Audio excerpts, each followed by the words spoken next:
জামাত ইসলামের সাথে পূর্ণ আপোষ করতে বাধ্য হচ্ছে বিএনপি সরকার।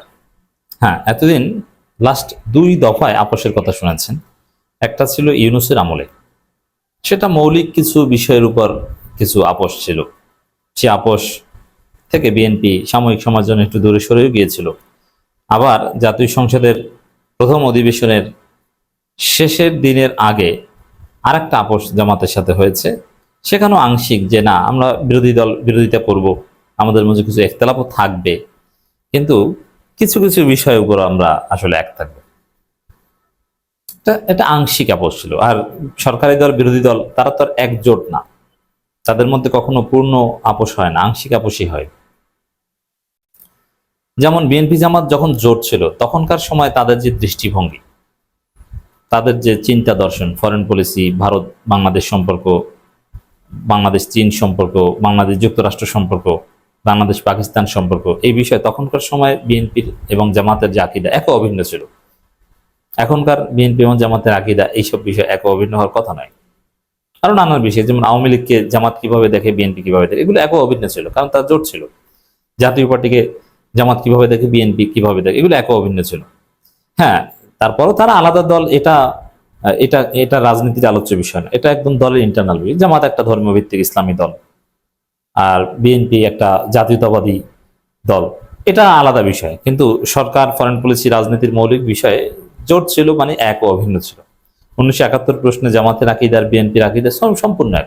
জামাতও স্বাধীনতা বিরোধী দল ছিল, বিএনপিও স্বাধীনতা বিরোধী দল ছিল। জামাতও ইনক্লুসিভ, যে এগুলো অতীত ভুলে সামনের দিকে এগিয়ে যাওয়ার পক্ষে, বিএনপিও অতীত ভুলে সামনের দিকে এগিয়ে যাওয়ার পক্ষে ছিল। সেম, সবকিছুতে সেম ছিল। কিন্তু সরকারি দল বিরোধী দলে তো এভাবে পূর্ণ সবকিছুতে সেম থাকার কথা না। কিন্তু আশ্চর্যজনকভাবে আমরা দেখছি বিএনপি এতটাই মাইন্ডকে চিপায় পড়েছে, এতটাই বেকায়দায় পড়েছে, এতটাই অস্থির পরিস্থিতিতে পড়েছে, জামাত ইসলামীর সাথে বিএনপি পূর্ণ সমঝোতায় আসতে যাচ্ছে। কারণ পূর্ণ সমঝোতা না করলে বিএনপি টিকতেই পারবে না। চারদিকে অস্থির পরিস্থিতি। দর্শক, যেমন ভারতের সাথে সম্পর্ক একদম তলানিতে। আমরা ভেবেছিলাম বিএনপি সরকার ক্ষমতায় এসেছে, ভারতেও খুশি, প্রোপাগান্ডাও বন্ধ হয়ে গেছে। ইউনূসের বিরুদ্ধে যেভাবে বলে, তারেক রহমানের বিরুদ্ধে তো কিছুই বলে না। বিএনপি ক্ষমতা এসেছে, ভারত খুশি, আওয়ামী লীগ খুশি, আওয়ামী লীগ খুশিতে খুশিতে অফিস খুলতে যায়, কত সুন্দর। কিন্তু নাই, খুশি বেশিক্ষণ স্থায়ী হলো না। আওয়ামী লীগের অফিস খোলাও হলো না, আর ভারতের খুশিও বেশিক্ষণ হলো না। এখন ভারত বাংলাদেশ সম্পর্কে ইউনূসের আমলের চাইতেও খারাপ। সেই 10 ট্রাক অস্ত্র মামলা, উলফাকে আশ্রয় দেওয়া, 7 সিস্টার্স নিয়ে যে বিএনপির একটু চালাকি, ওই সময় যেরকম সম্পর্ক অত্যন্ত খারাপ ছিল, এখন ওইরকম খারাপ। এমনকি ভারত বাংলাদেশে সামরিক আগ্রাসন চালানো এবং পায়ে পাড়া দিয়ে ঝামেলা বাঁধানোর ইশারা ইঙ্গিত দিচ্ছে। যেমন ভারত একটা আন্তঃমহাদেশীয় ক্ষেপণাস্ত্র পরীক্ষা করেছে, সেটা বাংলাদেশের কোল ঘেঁষে ভারত মহাসাগরে করেছে, বঙ্গোপসাগরে বা ভারত মহাসাগরে। তো সেখানে বাংলাদেশের ভূখণ্ডে আলোর ঝলকানি দেখা গেছে। সে আলো দেখে বাংলাদেশের মানুষ নানান রহস্য খুঁজছে, এটা কিসের আলো, এটা কি কোনো দৈব বা প্রাকৃতিক কিছু, না আল্লাহর পক্ষ থেকে কিছু, না কি বুঝতে পারেন। একটা পর্যায়ে জানা গেল যে ভারত ক্ষেপণাস্ত্র পরীক্ষা করেছে। তো এটা বাংলাদেশের ভিতরে আলোর ঝলকানি দেখানো, এটা হচ্ছে সুনির্দিষ্টভাবে, সুস্পষ্টভাবে বাংলাদেশের প্রতি এক ধরনের সামরিক বার্তা, যে আমরা তোমাদের উপর হামলা করলেও করতে পারি, এ ধরনের বার্তা দেওয়া হয়, নাম্বার 1। দ্বিতীয় হচ্ছে,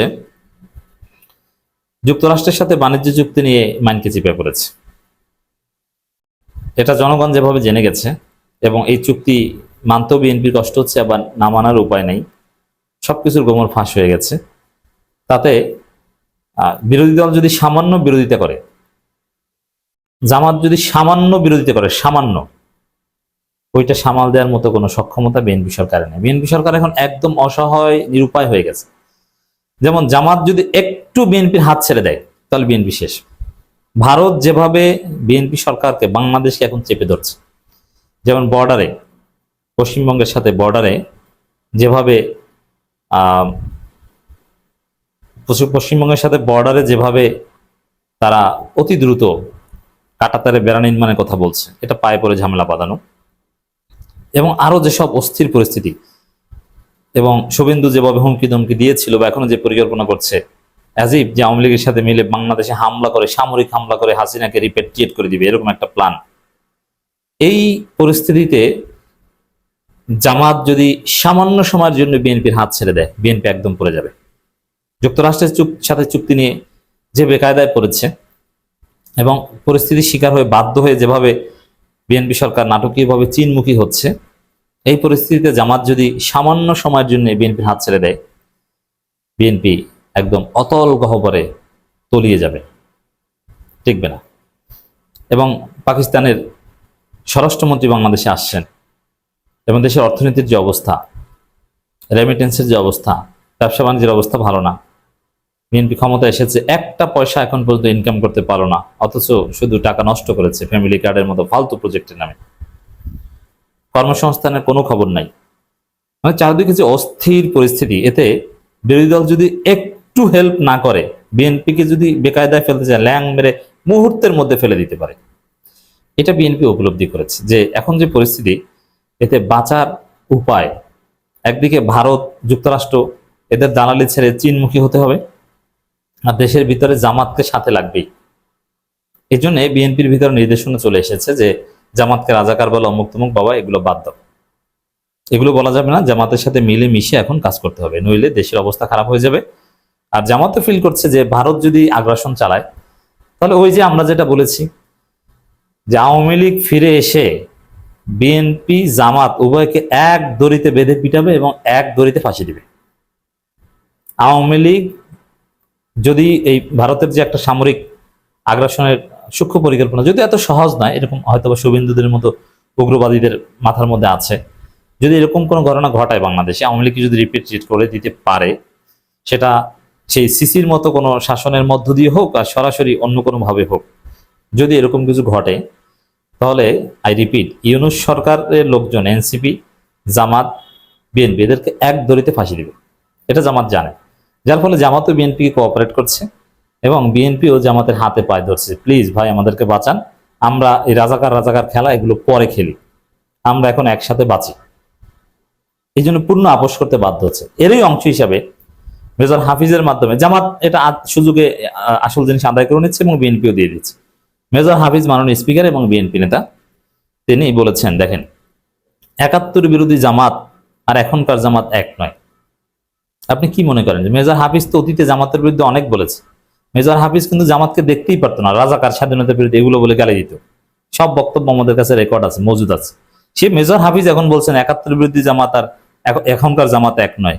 জামাতের সংসদ সদস্যদের মধ্যে একজন মুক্তিযোদ্ধা আছে, আরো কয়েকজন মুক্তিযোদ্ধা আছে,